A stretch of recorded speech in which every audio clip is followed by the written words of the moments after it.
एक मंत्र है, में भी शायद सामवेद का है, यो जागरति तमु सामान्य यान्ति। काफी लंबा मंत्र है और मंत्र में कहा यह जा रहा है कि जो जगा हुआ है, जो सोया नहीं है, उसकी भी कामनाएं वेद की ऋचाएं करती। कोई व्यक्ति वेद की ऋचाओं की कामना करे, ये सामान्य बात है, ये बहुत सहज है।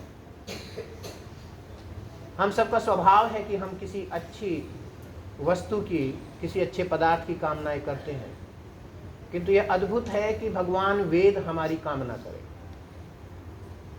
वेद की वो पवित्र ऋषि दृष्ट ऋचाएं हमारी कामना करें कि वो हमसे चाहें कि हमारे माध्यम से वो बढ़ें और फलें। मैं केवल ये बात इसलिए कह रहा हूँ कि आज हमारे बीच में आदरणीय मित्र श्री जी उपस्थित हैं। आधुनिक शिक्षा को ग्रहण करने के पश्चात मन में, संस्कारों में स्थित दृढ़ वैराग्य और ज्ञान की पिपाशा उनको आज इस रूप में उपस्थित कर रही है। लंबे समय तक योग साधना करने के पश्चात अब आप सामाजिक सरोकार और सामाजिक परिवर्तन के कार्यों में अपना सहयोग और अपना साथ देने के लिए उपस्थित हैं। सौभाग्य से आज अब गुरुकुल की पवित्र भूमि में हम सभी को आशीषित करने के लिए हैं। तो मैं चाहूँगा कि थोड़े से समय में, क्योंकि हमारा थोड़ा समय निकल गया, फिर भी जो थोड़ा बहुत समय बचा है उसमें आप अपने श्रीमुख से संबोधित कीजिए, हमारे विद्यार्थियों का मार्गदर्शन करें। आदरणीय श्री मित्र श्री जी, एक बार सभी लोग हमारे साथ मंत्र का उच्चारण हमारे साथ साथ करेंगे, क्योंकि आप लोग सभी लोग करते, पर हमारे साथ पहली बार करने का अवसर मिलेगा। तो स्वर में स्वर मिलाते हुए सभी लोग गायत्री मंत्र हमारे साथ में। ओम भूर्भुवः स्वः तत्सवितुर्वरेण्यं भर्गो देवस्य धीमहि धियो यो नः प्रचोदयात्। आज हमारी इस मिट्टी का भी सौभाग्य है कि आप सब लोगों के बीच में आने का अवसर प्राप्त हुआ, और आप सभी जितने भी बालक बैठे हैं, जो भी हमारे आचार्य जी बैठे हैं, आप सबको देख के मेरा मन बहुत प्रसन्न है। और हम अपनी बात को आचार्य जी से ही कहेंगे, और हमेशा हम अपनी बात यहीं से शुरू करते हैं। हमारा अपना जीवन का एक ध्येय वाक्य है, एक नारा है, उठो धरा के वीर सपूतो, धरती स्वर्ग बनाना है। इसको दिन भर में कम से कम हम 10-20 बार 50 बार तो कहते ही हैं कि उठो धरा के वीर सपूतो, धरती स्वर्ग बनाना है। हमें जागने की आवश्यकता है। हम जब जागृत होंगे, तो आचार्य जी ने कहा कि जब हम जागते हैं तो वेद की ऋचाएँ भी हमारा वर्ण करती हैं और हमारे जो है अनुगमन करने की प्रेरणा देती हैं, क्योंकि वे हमारा जब करते हैं, हमको धारण करती हैं, तो हमको उसके पथ पे चलने की साहस मिलती है। इसीलिए उठो धरा के वीर सपूतो, वीर जो है क्या है। और अभी हमारी माता जी बैठी हुई हैं, आज उन्होंने बहुत अच्छी बात की, और इस समय पूरे भारत में गुरुकुलों में हमारा एक ही अभियान चल रहा है, जिसको कि माता जी ने बहुत ही गंभीरता से किया और नए बच्चों का पहले हाथ खड़ा करवाया, और उन्होंने कहा कि आप सबको संध्या वंदन अवश्य आना चाहिए, और यहाँ से यदि घर में भी जाते हैं तो आपको संध्या वंदन अवश्य करनी चाहिए। तो माता जी की ये बात बहुत महत्वपूर्ण है, और हम सुबह प्रातः आचार्य जी से भी यही बात कर रहे थे। तो हमारे को 10 मिनट मिला है, 10 मिनट में मैं अपनी बात पूरी कर दूंगा। मैं समय के अनुशासन का पूरा पालन करता हूँ। और हमारे बगल जो भ्राता बैठे हुए हैं, उन्होंने कहा कि मैं ज़्यादा प्रपंच में नहीं फंसता, सारे काम छोड़ के, लाखों काम छोड़ के भगवान का भजन करता हूँ। ये मेरे जीवन का मुख्य उद्देश्य है, जो भ्राता यहाँ पे बैठे हुए हैं। तो ये दोनों बात महत्वपूर्ण है। अब क्या है कि हमारे को सबसे बड़ी पीड़ा क्या होती है कि हम ब्राह्मण मतलब जो वेदों का धारण करे, वेदों का अनुगमन करे, गायत्री की संध्या करे, वही ब्राह्मण है, जो वेदों में इसकी परिभाषा लिखी हुई है। हम ब्राह्मणों का मूल क्या है? वे है संध्या। और आज मुझे दुख के साथ कहना पड़ता है कि ढेर सारे जो कर्मकांड ब्राह्मण करा रहे हैं, वे कर्मकांड के लिए तो जाते हैं, पर प्रातः संध्या नहीं करते। जबकि हमने कहा कि हमारे वेदों में, शास्त्रों में त्रिकाल संध्या बताया गया है। हमारे आचार्य जी ने कहा कि 5, कहीं किसी शास्त्रों में 5 बार बताया गया। मेरा सिर्फ इतना निवेदन है कि आप त्रिकाल संध्या भी नहीं कर सकते हो तो कोई बात नहीं, पर कम से कम एक टाइम की संध्या जो है पूरी निष्ठा के साथ, पूरी समर्पण के साथ करनी चाहिए। क्यों करनी चाहिए ये आपके मन में आता है, क्योंकि हमारे मस्तिष्क की अपनी कुछ विशेषताएं हैं कि जब तक हम किसी चीज़ का महत्व नहीं जानते तब तक उसको करने का या धारण करने का हमारा मन नहीं करता, है ना। तो संध्या जब आप करते हैं, आज मॉडर्न साइंस ने इन सब चीज़ों पे शोध किया है कि आपके शरीर में एक ऊर्जा का विस्फोट होता है जब हम संध्या करते हैं पूरी निष्ठा के साथ, पूरी समर्पण के साथ। आप अपने बालकों में देखा होगा कि एक कर्मकांड को मान के हम उसको पूरा कर लेते हैं। जब आप उसको एक कर्मकांड को मान के पूरा कर लेते तो वो आपके शरीर में वह ऊर्जा पैदा नहीं करती संध्या जो करनी चाहिए। जब आप पूरे श्रद्धा के साथ, पूरे समर्पण के साथ, पूरी एकाग्रता के साथ आप उस संध्या बंधन को करते हैं तो कैलिफोर्निया यूनिवर्सिटी के 2 साइंटिस्ट हैं जिनका नाम है डॉक्टर केमलिन और डॉक्टर नीले। इन्होंने पूरी दुनिया के ध्वनि विज्ञान पे रिसर्च किया है और उनका रिसर्च ये है कि यदि आप जैसे गायत्री मंत्र का आपने उच्चारण किया, गायत्री मंत्र को पूरे भाव पूरे मन से आप उच्चारण करते हैं तो उन्होंने एक यूनिट दिया है जो कि हर मंत्र का क्वांटा के माध्यम में आपके शरीर में ऊर्जा पैदा होती है। वैसे ही गायत्री मंत्र को आप जितनी बार जप करते हैं, जितनी बार आप पूरे भाव के साथ बोलते हैं, देखिए भाव के साथ बोलना और एक सेफ बोलना जमीन और आसमान जैसा अंतर है। मंत्र में क्या होता है कि मंत्र में आपका उच्चारण, शुद्ध उच्चारण और आपका हृदय, जब तीनों चीज़ें एक साथ नहीं जुड़ती हैं तब तक वह मंत्र आपको पूरा फलदायी नहीं देता है।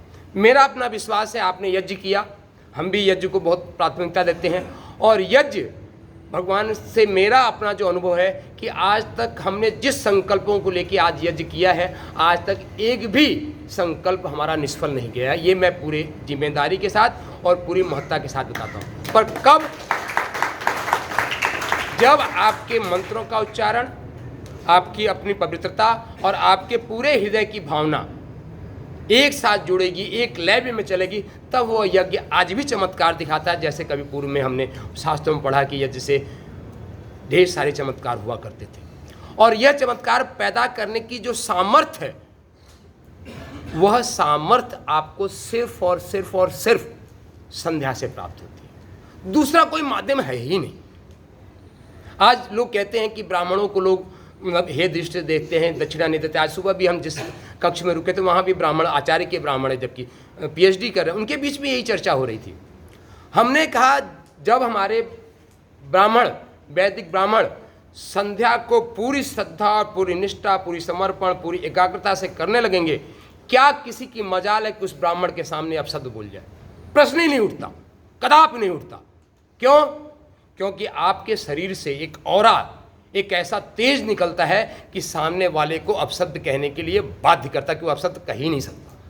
पर वह तब होगा जब आप संध्या को पूरी निष्ठा के साथ अपने जीवन में धारण करेंगे। और ऐसा नहीं कि ये कहने की बात है, आज थोड़ी सी महंगी मशीन है, 10-15 करोड़ की मशीन आ रही है, पूरी आपके शरीर को औरा को नाप के बताती है कि आपके शरीर का औरा क्या है, आपके उसका कलर होता है पूरा। इसका साइंस मुझे पता है, अभी समय की मर्यादा है। तो हमारा सिर्फ एक लाइन का निवेदन है कि जितने भी बालक यहाँ बैठे हैं, आप संध्या को, एक टाइम की संध्या को, प्रातः और सायं, ये 2 संध्या को आप गुरुकुल में रह रहे हैं, पूरी निष्ठा के साथ करते हैं। विधि आपके पास सही है, निष्ठा के साथ, पूरी एकाग्रता के साथ करते हैं तो वह ओज, वह तेजस्विता आपके अंदर भी पैदा हो पाएगी।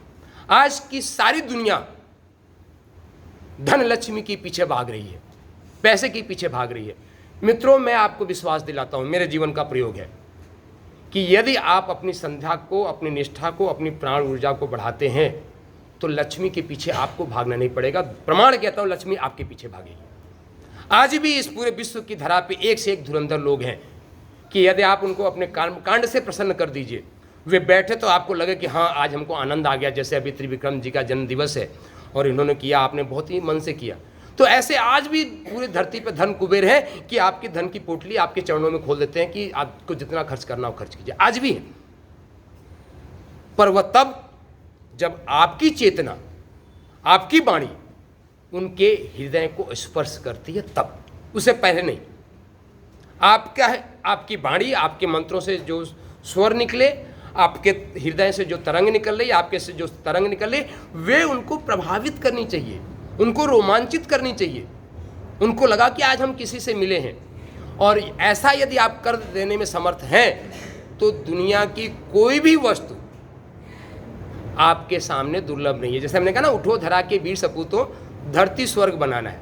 तो स्वर्ग की फिलॉसफी क्या है, स्वर्ग की धारणा क्या है? और हम किसी और धरती की बात नहीं कर रहे हैं। मैं ये जो शरीर रूपी धरती है ना, ये जो दिख रहा है ये धरती है। अग्नि, वायु, आकाश, जल इस शरीर इस धरती के अंदर है। तो मैं इस धरती की बात कर रहा हूँ। और स्वर्ग की परिभाषा क्या है? स्वर्ग की परिभाषा है कि जो इच्छा करियो मन माही, प्रभु प्रताप कछ दुर्लभ नहीं। जैसे मैं हमेशा एक उदाहरण देता हूँ कि आप स्वर्ग में हैं और हमारी सबसे प्रिय मिठाई रसमलाई। आपके मन में इच्छा पैदा हुई कि हमें रसमलाई खाना है, तो कोई ना कोई अप्सरा तुरंत आपके मन में इच्छा उठेगी कि रसमलाई पाना है, प्रसाद पाना है, और कोई ना कोई अप्सरा प्लेट में लेकर उपस्थित हो जाएगी कि लीजिए सरकार, आपके सामने रसमलाई उपस्थित है। ये स्वर्ग की धारणा है। तो क्या यह धारणा सिर्फ स्वर्ग के लिए है? नहीं नहीं। जिस दिन आपके अंदर जिस तेजस्विता और जिस प्रखरता की बात यह दास कर रहा है, यदि इसको आप अपने जीवन में चरितार्थ कर लेते हैं तो वह आज के इस शरीर में भी आपके उपस्थित हो सकता है। ये प्रयोग के आधार पर बता रहा हूँ, न कि सिर्फ पूरी कल्पना है। तो मेरा है एक लाइन का मैं निवेदन करके आपसे है कि आप सब लोग प्रातःकालीन की संध्या को सच्चे मन से ब्रह्म मुहूर्त में आप इसको पूरे निष्ठा के साथ, पूरे समर्पण के साथ कीजिए। और जब आप संध्या बंदन को पूरी निष्ठा के साथ कम से कम 3 माला गायत्री का पूरा एकाग्र मन से, एक गायत्री मंत्र की माला करने में जो औसतन समय वे 7 मिनट का है। इससे जल्दी करते हैं तो वे तमोगुणी माना जाता है, इससे और करते हैं तो सतोगुणी जो साधना होती 7 मिनट में एक गायत्री मंत्र एक माला पूरी होती। मेरा प्रयोग है 24 महापुरुषण गायत्री का, यह दास ने किया है। 24 महापुरुषण कितना होगा आपके आचार्य जी कभी बताएंगे। और 3 माला भी आप करते हैं तो 21 मिनट लगेगा, तो मैं मानता हूँ आपके लिए पर्याप्त है, चूँकि समय की चीज़ें हैं। और करते हैं तो एक सिद्धांत आप सभी लोग जानते हैं, वीर भोग्या वसुंधरा। तो आप वीर बनेंगे, जिसको हम कहते हैं उठो धरा के वीर सपूतों, धरती स्वर्ग बनाना है। तो वह तेजस्विता, वह प्रखरता आपके अंदर पैदा होगी और आप अपने जीवन को भी धन्य बनाएंगे, अपने जीवन के साथ भी इस राष्ट्र को भी जो है उस मुकाम तक ले जाएंगे जहाँ पे हम राष्ट्र कभी हम कहते थे ना कि विश्व गुरु था।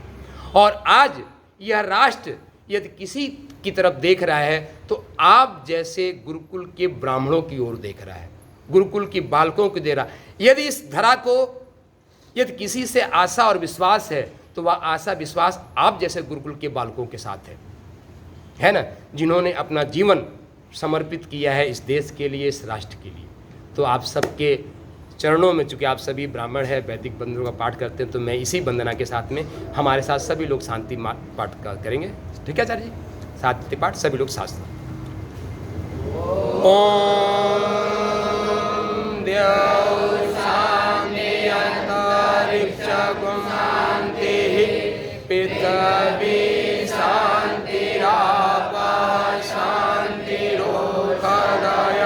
शांतिः वनस्पतयः शांतिर्विश्वदेवदेवाः शांति ब्रह्म शांतिः सर्वं शांतिः शांतिरेव शांतिः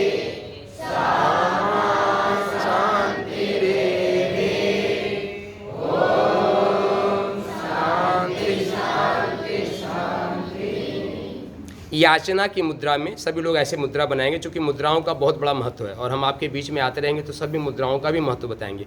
तो याचना की मुद्रा में सबसे पहले तो हमारे त्रिविक्रम जी बैठे हैं, इनका जन्म दिवस है और मुझे बहुत प्रसन्नता हो रही कि जन्म दिवस के पावन अवसर पे आप अपनी माता के साथ आए हुए हैं यज्ञ के लिए। तो ये बहुत महत्वपूर्ण प्रक्रिया है। तो उनके उज्ज्वल में भविष्य की प्रार्थना और सारे विश्व में शांति स्थापित हो, सारे जीवन में मंगल हो, इस भाव से स्वस्ति जो है हमारे लिए सभी साथियों। ओम स्वस्ति प्रजाभ्याम परिपालयन्ताम न्यायेन मार्गेण महीं महिषां गोब्राह्मणेभ्यः शुभलोकमस्तु लोकाः समस्ताः सुखिनो भवन्तु सर्वे भवन्तु सुखिनः सर्वे सन्तु निरामयाः सर्वे भद्राणि पश्यन्तु मा कश्चित् दुर्भाग् भवेत् श्रद्धां मेधां यशः प्रज्ञां विद्यां पुष्टिं श्रियं बलं तेज आयुष्यमारोग्यं देहि मे हव्यवाहनं देहि मे हव्यवाहनम्। ओम पूर्णमदः पूर्णमिदं पूर्णात् पूर्णमुदच्यते पूर्णस्य पूर्णमादाय पूर्णमेवावशिष्यते। ओम यज्ञेन यज्ञमयजन्त देवास्तानि धर्माणि प्रथमान्यासन् तेहनाकं महिमानः सचन्त्रत पूर्वे साद्याः सन्ति देवा। ओम मंत्र पुष्पांजलिं श्री गुरुचरण कमलेभ्यो नमो नमः। ओम शांति शांति शांति सर्वारिष्ट शांतिर्भवतु।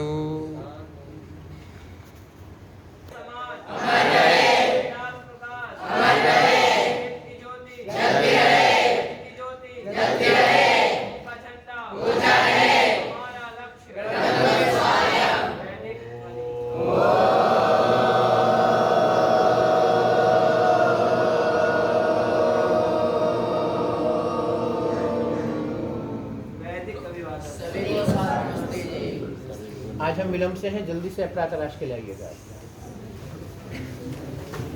जल्दी से आना है।